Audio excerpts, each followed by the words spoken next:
Hey, what's up, guys? Alright, so to start this chapter off, we get this really cool, really interesting color page to celebrate the fact that Black Clover has hit 200 chapters. Now, even before I start reading the chapter, just by looking at this color page, I can tell that this is going to be a main topic of discussion for a lot of people in comment sections and in forums and all that, simply because of the fact that in the front and center of this color page, we get a picture of young Asta, young Yuno, and an elf child all reading what seems to be like a fairy tale book based off the text that's written right next to it. Now, I can already tell that the child's identity, that this elf child's identity, is going to be a main topic of discussion for a lot of people. And if I'm being honest, the mystery behind who this elf child is the least interesting thing about this entire color page. When you think about it, really, there's only really two options of who this child could be. The first option is the obvious one, which is the child of Techia and Lich, which now that we have confirmed that Yuno is the reincarnation of that child, I really lost interest in that plot point. And the only thing that's really going to bring interest back to me for it is if we actually get to see something happen with kind of like what's going on with Vengeance and Patry, or what was going on with the two of them, where the two of them could actively talk and interact and they could switch back and forth with their personalities. If something like that happens with Yuno and the child that Lich and Techia were supposed to have, then I'll have more interest in that plot point and more interest in that elf character. But actually, now that I think about it, that's not even really possible because the child died before it was even born. So basically what I'm saying is I'm not really interested in that anymore. And then the other option, which is kind of really only, I'm really only basing this on the fact that how the chapter actually ends. And as it could be a young Patry, the hairstyle kind of fits. And like I said, based on the way the chapter ends, it could just be foreshadowing for that ending. But yeah, like I said, this part of the chat or this part of the color page is the least interesting part to me. Now, what I am really interested in when it comes to this color page is what's going on in the background. Because, alright, in the background, we get a picture of three characters. Now, we don't really get to see their faces, but you can tell by their designs exactly who these characters are. Obviously, the one in the middle is Lich. I'm guessing the one in the far back and the far right is probably Raya. Just off the design, that's the only character I can think of who has that kind of specific design or that look. And then the character all the way furthest to the left, the one more prominent in the background who's watching over the three children, is possibly Sister Lily. Now, this is what I'm actually most interested in, the fact that Sister Lily is here on the cover page with these characters. Because of the fact that she's on here in the background with these two elves has me thinking, is Sister Lily more connected to the story than we originally thought? Because up until this point, I basically wrote Sister Lily off as being equivalent to Ash's mom in Pokemon, where she's in the beginning, she's an important character to the main character, but when it comes to the overall plot of the story, she doesn't matter that much. We'll see her here and there, like we've seen Sister Lily pretty much in between every arc. I will say, like we've gone back to Hage Village to check in with her and everyone else at the orphanage, like a lot, and we've seen that she's been connected to other characters that we met throughout the series, but ultimately she hasn't had that big of an impact to the story.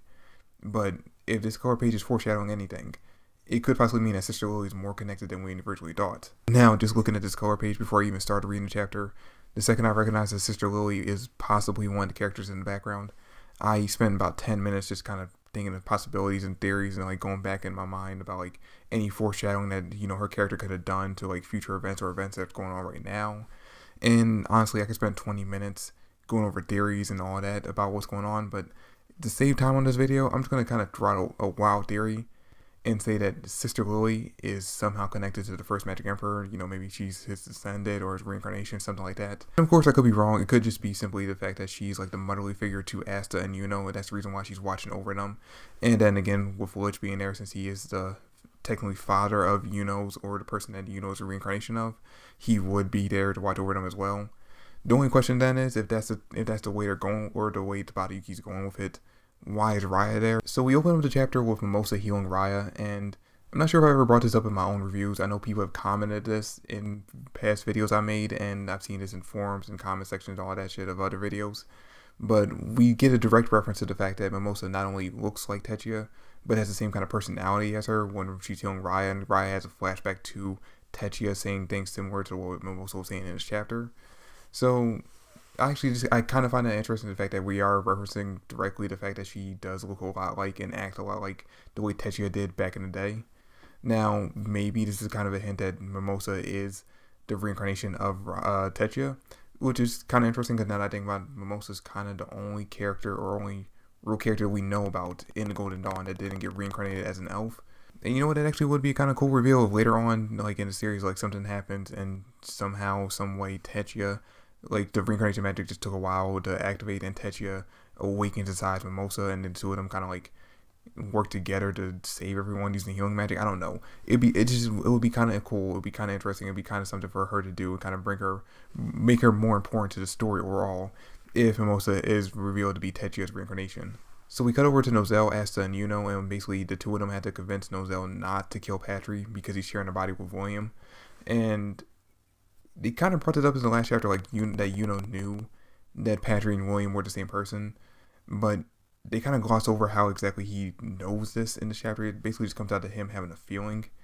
And I'll be honest, I don't like that. I don't like the fact that it's just like some kind of feeling that he has. It would make sense if the child that Yuno's a reincarnation of has some kind of like deep connection to Patry, or if Yuno has some kind of like deep connection to Vengeance, and that's the way they can like tell. But neither character had a deep connection with the other character, so it doesn't really make a lot of sense that he could sense that. So I'm going to kind of just like chalk it up to like elf magic or something like that. But basically, after they convince him not to do it, but based off the fact that he is sharing a body with William Vengeance, they have Asta use his new sword to basically try to break the reincarnation spell.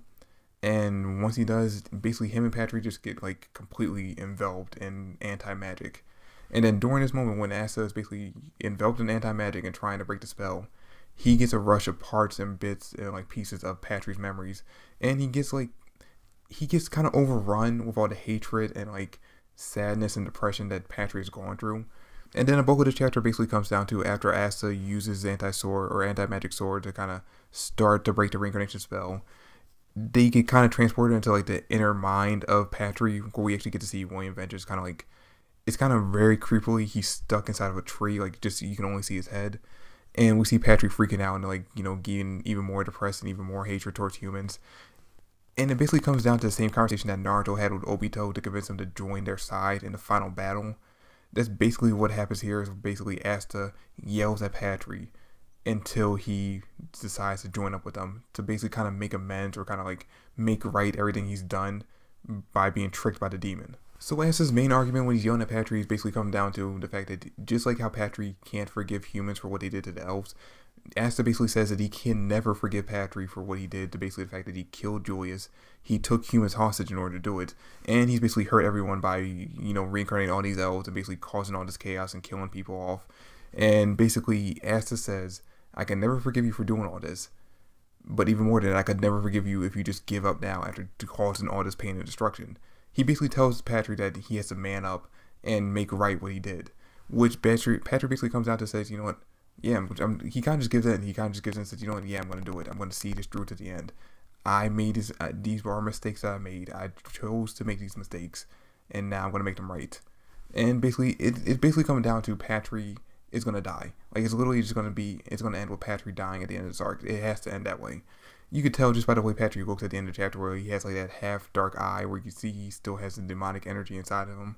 And actually, you know what I just kind of just thought of, and I think I'd have exactly how Patry is going to end up dying at the end of this arc. It's basically going to come down to, and I hate to make a second reference to Obito like a few minutes apart from each other, but it's basically going to be the same way how Obito, right before he died, he gave his eyes to Kakashi officially so Kakashi could fight alongside Naruto and Sasuke. I think Patry is going to do the exact same thing where he's going to transfer his elven energy or his demon or the rest of the demonic energy that he has inside him to Asta. Since Asta already does use demonic energy already, he can make use of that and make himself even more powerful. I'd honestly like to go more into depth in what's going on with this conversation and kind of like pick it apart, but it's like 3 o'clock in the morning right now. I'm tired. I had been working all day, and I kind of just want to go to bed at this point and end the video. So I'm kind of just going to skip past that. Maybe after rereading the chapter, I'll come back and make another video talking more about what's going on in this conversation and pick it apart and, basically describe what's going on in that video. But yeah, for now, that's pretty much all that happened in the chapter. It's not really much else to talk about. I am very disappointed, though, with the fact that the Patry fight is over now, because of the fact that we already know that Baltos and Rades were sitting right there in the room, so I was waiting for them to jump in the fight. And B, we had seen 2 chapters ago, I want to say, like 2 or 3 chapters ago, that Yami was also on his way to that area, and he could sense Patry going on a rampage. But now the fact that Patry is kind of back to himself, or, like, he's in full control of his body and his actions now, We're not going to get to see the fight between him and Yami anymore. Maybe Rice and Valtos would jump in and try to attack him because of the fact that, regardless if he's working with them or not, they're going to want their revenge. Basically, it comes down to, I wanted to see a rematch between Yami and Patrick, especially now that Patrick had killed Julius, the person that Yami looked up to so much. And we're just not going to get it, so I'm kind of disappointed in that. But yeah, guys, that's pretty much it for the video. That's it for the review. I'm hoping next week, now that we're done with this whole Patrick fight and we know about the demon, and we're possibly heading on to that part of the arc, that we can finally get back to the fight between Noelle and Jack versus Fauna, because I'm really interested in seeing exactly how Jack and Noelle will kind of play off each other. But yeah, it's pretty much it for the fight. That's pretty much it for the video. That's it for the review. Thanks for watching. I hope you enjoyed. If you did, drop me a like, subscribe to the channel. I would greatly appreciate it. Follow me on Twitter at Manga Archives, and comment down below with your thoughts and theories. But yeah, that's it for the video, guys. Thanks for watching, and I'll catch you all later. Peace.